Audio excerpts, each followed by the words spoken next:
Now joining us on Booktv is Karen Elliott House. She's written a book about Saudi Arabia. She's studied, reported on that country for years and years. But before we get into the book on Saudi Arabia, Karen Elliott House,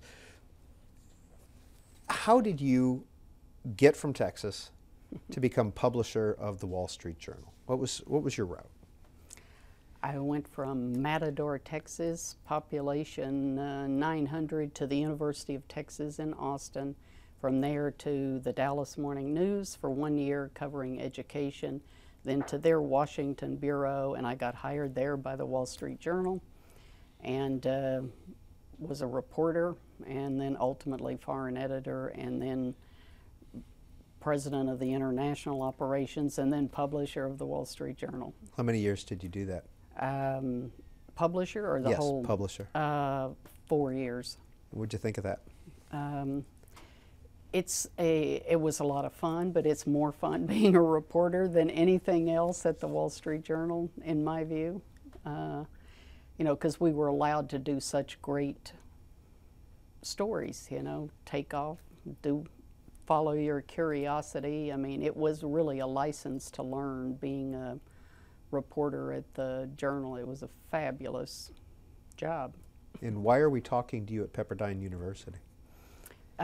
Because I'm actually teaching a course out here in the School of Public Policy on Saudi Arabia, a subject about which I wrote the book. And they invited me to teach, and I have never actually taught, but it was great fun. The semester is coming to a close here pretty soon, but it was a lot of fun. What did you learn as a teacher from your students?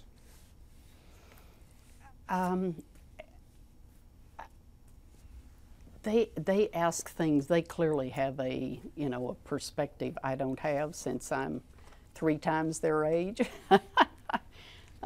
So, you know, that's probably the most interesting thing, just seeing what young people are interested in, and the way they look at something.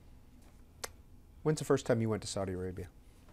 1978, when I became diplomatic correspondent for the Wall Street Journal.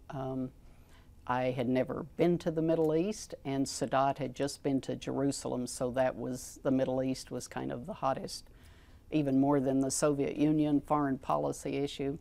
So I bought myself an excursion ticket for 5 weeks and went to, not realizing the Wall Street Journal would actually pay for better fare than, went to Israel, Egypt, Syria, Jordan, and Saudi Arabia. And my boss, the foreign editor, I actually worked in the Washington bureau, but the foreign editor advised me, don't go to Saudi Arabia, nobody will talk to you. And I said, I'm going anyway. And it, you know, the country intrigued me from the first time I set foot in it. I actually did get to see 3 ministers on that visit in 3 days, which is a higher ratio of top interviews than one normally gets. So I've you know, really became captivated by the country and kept going back for the last 30+ years. As a female reporter, how were you treated? I believe it's an advantage to be a Western woman in Saudi Arabia, because you can talk to women and men. And it's, you know, there are clearly some westernized Saudi women that would be happy to meet with a man like you, but there are a lot of women who obviously would not meet a man like you. Why? Because men and women don't mix, and certainly not women, conservative women, meeting with men for whom, I mean, they're not supposed to be meeting with men that are not immediate relatives, and they certainly wouldn't meet with a foreign man with whom they had, you know, were not related. Karen Elliott House, one of the impressions that some people have of Saudi Arabia is that everybody is vastly wealthy. Yeah, that's, we have a lot of impressions of Saudi Arabia that are not true, and that's definitely one of them. There is a lot of poverty there. 40 of people live on less than $1,000 a month. A lot of things are provided for you, education, health care, but there are very poor people.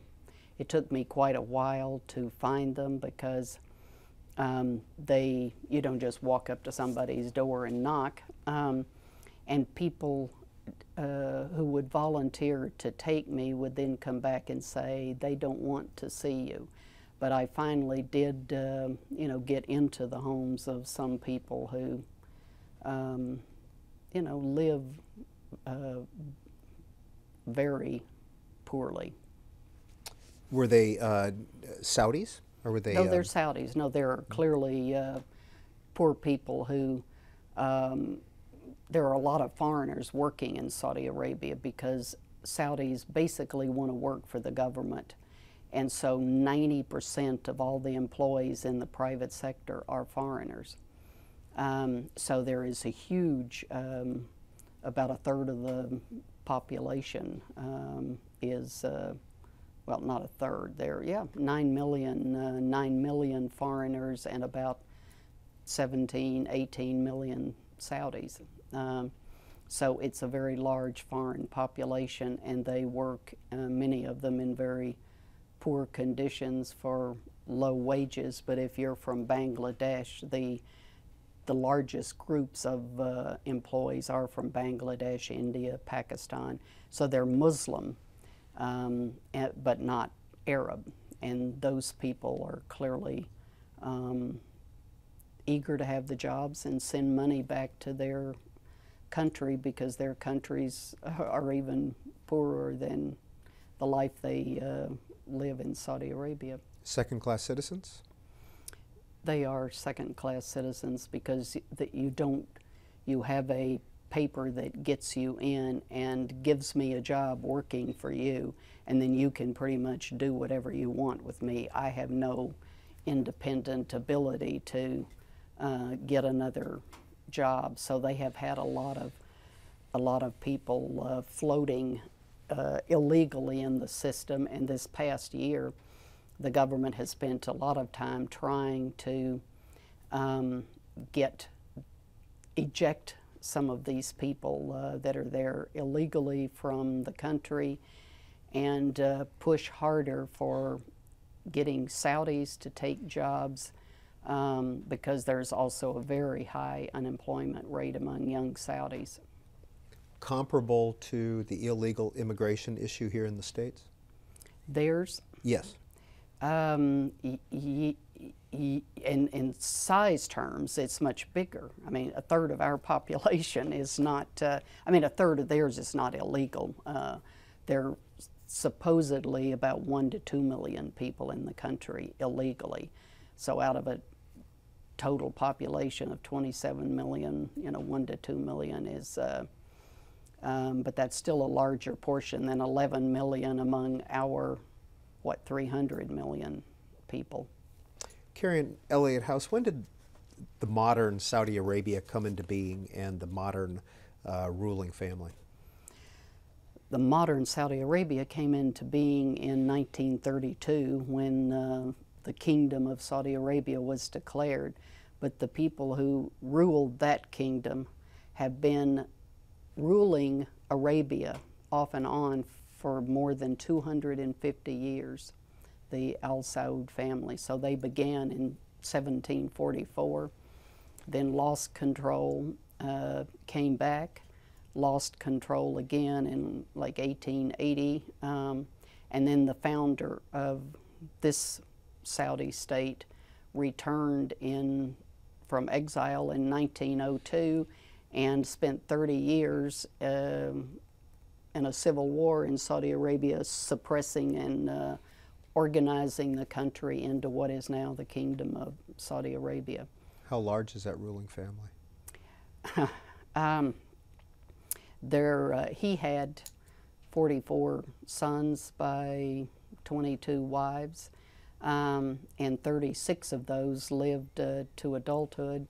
There are still some of those boys, and they have old men, and they have ruled the kingdom from brother to brother since he died.